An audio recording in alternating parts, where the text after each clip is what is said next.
Alors, j'aime encore mon ex, que faire?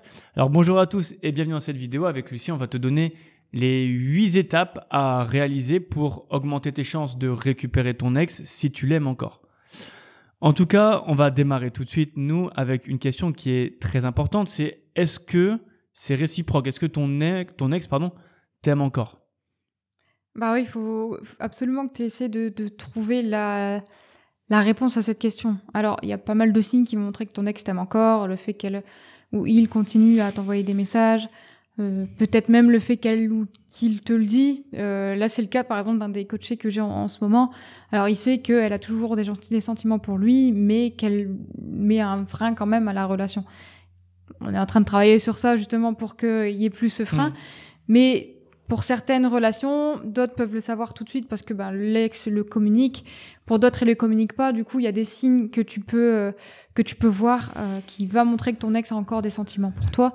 On a d'ailleurs fait déjà des vidéos sur ce sujet. Si tu veux vraiment savoir, du coup, tu peux aller un peu scroller toutes nos vidéos et tomber sur celle qui va t'aider du coup à trouver les signes qui montrent que ton ex t'aime encore. Et c'est surtout intéressant de savoir si ton ex t'aime encore parce que tu vas pas avoir la même approche. Si t'aimes ton ex et que ton ex t'aime aussi mais que vous vous remettez pas ensemble, c'est parce qu'il y a un problème peut-être de communication, j'en sais rien. Mais tu dois savoir qu'il y a un souci dans ta relation. Si tu sais pas et que tu penses que ton ex ne t'aime plus du tout, tu vas adopter une stratégie qui est complètement différente. Là-dessus, on est d'accord. Et donc du coup, c'est vraiment bien. C'est bête comme question, mais il faut vraiment le savoir. Est-ce que ton ex t'aime encore, a un peu de sentiments pour toi ou plus du tout? Et ta stratégie va différer entre guillemets en fonction de ça. Ouais. Exactement, ça va s'adapter en fonction de... Ça, c'est vraiment la première étape, c'est d'être fixé. Et juste avec ton avis personnel, tu dois le savoir, si ton ex t'aime encore ou pas du tout. Ouais, carrément. Il y a pas, encore une fois, il y a pas de oui, mon ex m'aime encore ou non, mon ex m'aime pas encore. Peut-être que ton ex a juste un petit peu encore de sentiments. Donc ça veut dire qu'il y a toujours un espoir. Ouais, la deuxième question que tu dois te poser, c'est est-ce que toi, tu aimes vraiment ton ex aussi? Alors là, ça sera plus du côté où, est-ce que je veux récupérer mon ex pour les bonnes raisons? Est-ce que je veux récupérer mon ex parce que je me sens seule et que je m'ennuie et que c'est là juste par habitude? Ou est-ce que je veux récupérer mon ex pour lui faire du mal parce que elle m'en a fait et que finalement c'est un peu par vengeance? Je vous avouerai quand c'est tout cas par vengeance ou parce que tu te sens seule ou autre, c'est vraiment pas quelque chose qu'on va te conseiller de faire, de récupérer ton ex, parce que ça va servir à rien, ça va pas t'aider à aller mieux, ça va pas t'aider à te sentir mieux. Donc, si c'est pour les bonnes raisons, continue à suivre ces conseils. Et dans est-ce que j'aime vraiment mon ex, il y a aussi cette question, est-ce que je l'aime par habitude, parce que j'ai mes habitudes avec, quand je rentre du boulot, mon ex est là, et donc du coup je suis dans un confort, ou est-ce que j'ai peur de me retrouver seul, ou est-ce que j'aime vraiment mon ex de tout mon cœur et j'ai vraiment envie de retourner avec et de retrouver un cercle vertueux dans la relation. Je trouve que c'est ultra important de savoir ça. Est-ce qu'on n'aime pas son ex par habitude et qu'on a peur de se retrouver à 30, 35 ans, 40 ans, célibataire, seul et devoir reconstruire sa vie. Ça aussi, c'est quand même une bonne question. Et si tu réfléchis bien là-dessus et qu'en fait tu dis finalement j'aime pas trop mon ex, je pense qu'il y a peu de chances que ça puisse vraiment bien fonctionner. Tu vas t'orienter vers d'autres projets. Tu devrais t'orienter vers d'autres projets, en fait. Alors, petit aparté, si tu veux connaître tes chances de récupérer ton ex, je t'invite à aller en barre de description en cliquant sur le titre de la vidéo, puis sur le lien « Faites le quiz gratuit » juste ici. Donc ensuite, ça t'amène vers le quiz et je te laisse donc y répondre tranquillement. À la fin, je t'enverrai tes résultats personnalisés. Sur ce, je te laisse profiter de la vidéo. Ouais, exactement. Ouais. Troisième étape, du coup, c'est ok. Tu aimes encore ton ex et tu as envie de lui dire, ok, mais comment, du coup? Donc, il y a plusieurs solutions par rapport à ça. Tu peux lui envoyer tu peux directement lui dire par message, lui dire en face à face, si tu sais où ton ex a déménagé, où ton ex habite, ou tu peux le dire par lettre. Et moi, ce que je trouve ça important, il y a deux choses que j'aimerais bien dire là-dessus. Est-ce qu'il faut vraiment dire à son ex qu'on l'aime? Moi, je dirais que non. Il faut pas le dire tout de suite. Il faut montrer, entre guillemets, qu'il y a un changement et inverser un petit peu la tendance pour que ton ex revienne un petit peu. Et là, quand ton ex revient, tu peux parler de sentiments, mais moi, je dirais pas à mon ex que je l'aime tout de suite. Et ensuite, la façon de faire, je pense qu'elle doit être assez romantique quand même. Après, je suis peut-être vieille France, mais elle doit être assez romantique et je pense que la lettre pour dire que t'aimes encore ton ex, c'est vraiment avec une lettre, du coup.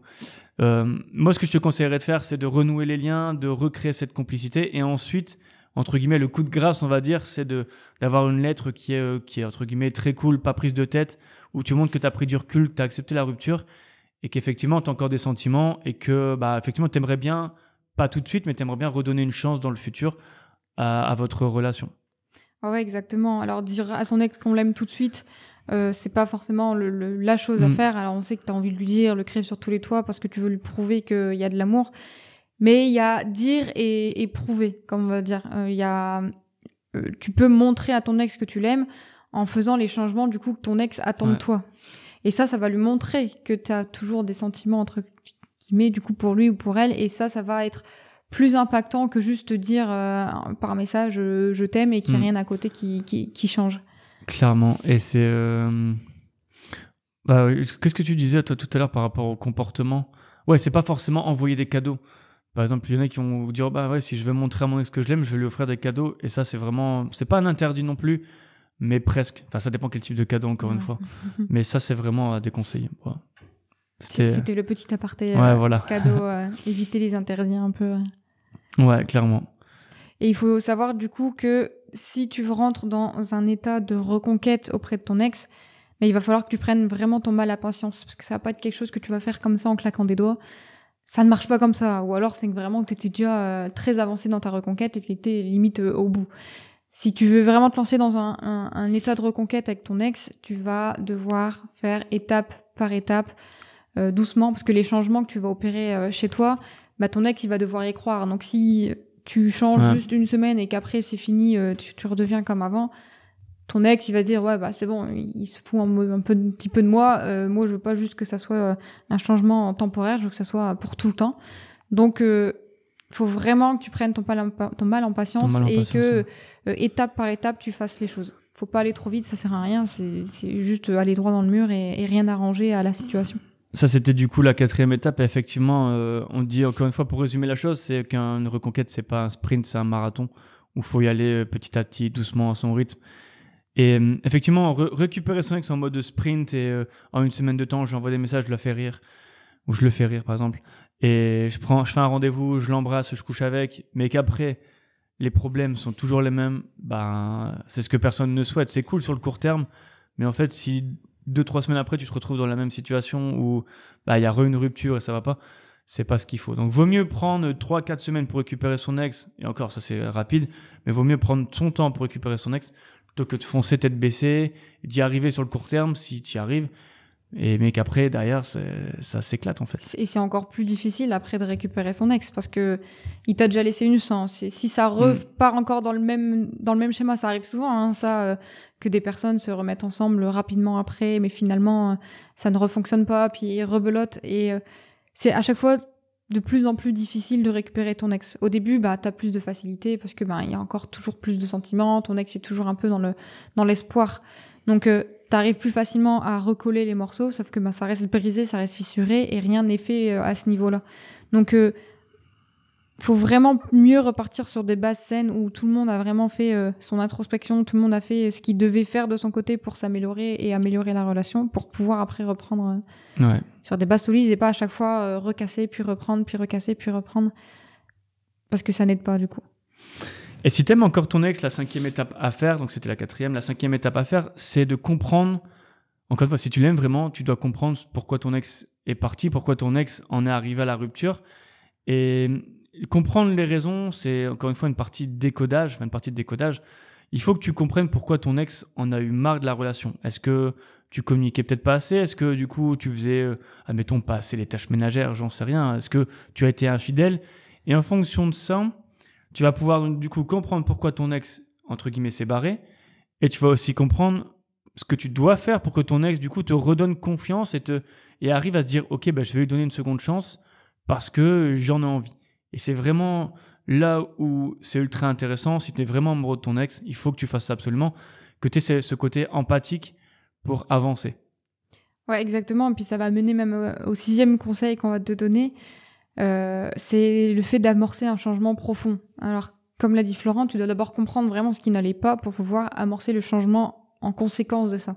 Donc là, le conseil ne va pas sans l'autre, forcément. Ouais. Mais si t'as pas réussi à bien décoder ton ex et tu changes quelque chose en fait qui finalement plaisait à ton ex, ça ne sert à rien. Il faut vraiment faire ce travail d'introspection, ce travail de empathique où tu te mets à la place de ton ex et tu dis ok, donc quand elle ou il me faisait des reproches comme ça, c'est ça en fait qu'il voulait qu'il aurait voulu en tout cas comme réaction ou comme dire. Et là du coup tu sais du coup ce que tu dois changer et il faut que ça soit un changement profond comme je le disais tout à l'heure. Parce que si c'est juste un changement superficiel, juste pour quelque temps, bah ça va pas aider à ta relation à ce qu'elle se reconstruise sur quelque chose de solide avec de la confiance et ça va aller droit au mur. Ouais, c'est clair. Ben, c'est bien parce que on les a assez enchaînés les étapes 5, 6, 7 et je vais enchaîner tout de suite du coup sur la septième étape qui est effectivement toi t'as parlé d'amorcer un changement et moi je vais enchaîner sur une liaison entre guillemets d'être attirant. Et quand tu amorces un changement, c'est par exemple développer de nouveaux projets ou retravailler sur soi. Et si par exemple, on prend souvent les mêmes exemples, mais si tu refais du sport ou tu fais de la muscu, par exemple si t'es un homme ou une femme même, si tu refais ta garde-robe, encore une fois que tu sois un homme ou une femme, et que du coup tu deviens de plus en plus attirant, donc tu changes, et en plus ça t'es le plus attirant parce que tu t'habilles beaucoup plus classe, t'es plus entreprenant parce que, admettons, tu te formes à un nouveau métier, tu te formes à une nouvelle compétence, bah du coup en fait tu vas être mieux en fait dans ta peau et donc plus attirant et tu vas pas forcément attirer ton ex plus facilement vers toi. Et si t'aimes ton ex, bah en fait t'as tout intérêt à faire ça. Ouais, les nouvelles choses attirent quoi qu'il arrive tout le temps. Donc que tu changes un tout petit truc, puis après un autre, puis plein de petites choses comme ça, ton ex va forcément être attiré et va vouloir savoir, ok, il y a ça de nouveau, ça de nouveau, ça de nouveau, ça de nouveau. Ah, en fait, ça m'intéresse bien, je veux bien en apprendre un peu plus sur toi, alors que il ou elle te connaît déjà, mais il y a des nouvelles facettes du coup que toi qu'il ou elle n'a pas vu quand vous étiez ensemble et ça peut l'intéresser. La question à se poser, c'est qu'est-ce que j'ai envie de faire de dingue ces prochains jours, par exemple. Tu vois, je vais peut-être prendre notre exemple à nous. Moi, je suis en train de personnellement lancer une chaîne YouTube à côté. Bah, je suis à fond dans mon projet et je vois que ça en parle autour de moi et c'est super bien. Du coup, le fait que je sois impliqué à fond dans mon projet, bah, y a des personnes qui vont venir m'en parler. Alors, et c'est aussi valable pour les ex, en fait. Du coup, si tu vas, j'en sais rien, demain, tu lances une chaîne YouTube aussi, admettons, t'es passionné par la pêche et que tu parles de pêche, etc. Bah, en fait, t'as le côté entreprenant aussi qui peut être assez intéressant et bien vu du côté de ton ex. Tu peux être aussi attiré par plein d'autres choses, que ce soit la cuisine ou pas, faire des petites, admettons, tu sais faire un plat de dingue que personne ne sait faire. Bah, tu fais une vidéo YouTube dessus et tu la partages à tes amis, ils le voient et ton ex le voit. Dire, tiens, mais c'est incroyable, bah, mon ex a pris, entre guillemets, j'ai l'expression vulgaire, mais il a entre guillemets, ton ex a l'audace de le faire, donc tu vas avoir encore une fois une meilleure image. Ouais, et puis le positif à part le positif, et ainsi de suite. Après, tu rentres dans le cercle hyper vertueux, et c'est une bonne chose. Et justement, de faire des nouvelles choses, d'apprendre de nouvelles choses, bah, ça va t'aider à créer, en gros, une envie à ton ex de te découvrir encore plus. Et cette envie de te découvrir encore plus, tu dois l'utiliser pour devenir irrésistible auprès de ton ex et devenir sa priorité. Donc ça, c'était le point numéro 8. Point numéro 8. C'est vraiment, du coup, tu recrées du lien par rapport à ta capacité d'attraction avec ton ex. Et petit à petit, en fait, tu amènes un peu tes projets avec ton ex. Tu peux l'imbriquer dans tes projets qui fait qu'elle va devenir un peu... que tu vas devenir sa priorité à ton ex, parce que du coup, elle va voir ou il va voir que tu amorces du changement et elle voudra peut-être faire la même chose, que du coup tu n'es plus le même, que du coup il y aura pas forcément de routine parce que du coup tu es toujours en changement, en mouvement parce que tu es intéressé par de nouvelles choses et de son côté elle pourra ou il pourra faire de même et du coup il y aura que du positif que ce soit de ton côté ou du tien et voilà, le positif reste toujours bien dans ta relation, quoi. Clairement, ça se lie encore une fois, si t'es attirant et tout, il y a le côté effectivement plus image physique, on va dire, pour différencier. Et le côté irrésistible, c'est quand tu vas parler à ton ex, c'est de pas être trop accessible et de justement donner de l'inaccessibilité à ton ex. C'est-à-dire que à partir du moment où tu arrives à faire rire par exemple ton ex et que tu arrives à te rapprocher de ton ex, bah, tu coupes un petit peu la conversation. C'est un peu la technique du push and pull où tu vas donner beaucoup à ton ex, entre guillemets, tu vas le faire kiffer, tu vas lui donner du plaisir. Et juste après, hop, tu te retires pour créer une sorte de manque illico presto. C'est un peu de la manipulation, mais c'est la bonne manipulation parce que tu vas donner du plaisir. Après, tu t'en vas, tu retournes à tes occupations, tu te concentres 2-3 jours sur autre chose et tu reviens vers ton ex, etc. et tu reprends la conversation. C'est toi qui dois l'idée comme si tu avais une baguette magique, ou c'est toi qui décides quand avec ton ex c'est génial et quand tu te mets en retrait parce que tu as d'autres projets. Et c'est là le côté être irrésistible et rendre accro ton ex. Ouais, c'est jouer un peu sur la priorité que tu mets en avant. Soit, là, pendant 3-4 heures, je vais mettre moi en priorité. Du coup, mon ex, même si elle m'envoie un message ou il m'envoie un message, je répondrai que dans 3-4 heures parce que c'est moi la priorité en ce moment-là. Puis après, hop, et inversement, tu peux la mettre entre guillemets, bien sûr, en priorité. Il faut pas qu'il s'en rende compte trop. Et comme ça, toujours en jouant un peu ce moment où c'est toi où tu te mets en priorité, et puis après, tu mets les autres en priorité, puis toi, et dans la relation même si après tu te retournes avec ton ex, il y a toujours ce moment où tu dois te mettre toi en priorité quelque temps, parce que être toujours 24/24 ensemble, ça va pas forcément être bon pour ton couple. Il faut vraiment que tu aies toujours tes petits moments à toi et que tu n'aies pas cette dépendance envers ton ex. De toute façon, si t'aimes ton ex, tout ce que t'as envie, certainement, c'est de retrouver cette complicité, et c'est ce qu'on t'a proposé du coup avec les 8 étapes, mais c'est surtout les dernières qui sont là vraiment importantes. Si tu veux du coup vraiment récupérer ton ex, fais ces choses-là, franchement, je suis sûr que tu seras heureux de rendre un petit peu ton ex accro, et que ton ex t'envoie des messages pour dire tu m'as pas répondu, ou tiens, ça te dit qu'on aille boire un verre ensemble parce qu'on a bien discuté ces derniers jours, donc ça va de soi en fait que vous voyez par exemple. Et voilà. Dernier point, parce que du coup la vidéo est terminée, mais si t'aimes vraiment ton ex et que tu veux aussi un coaching personnalisé, tu peux aller en description juste en dessous. Tu peux prendre un coaching avec Lucie ou avec notre assistant Louis.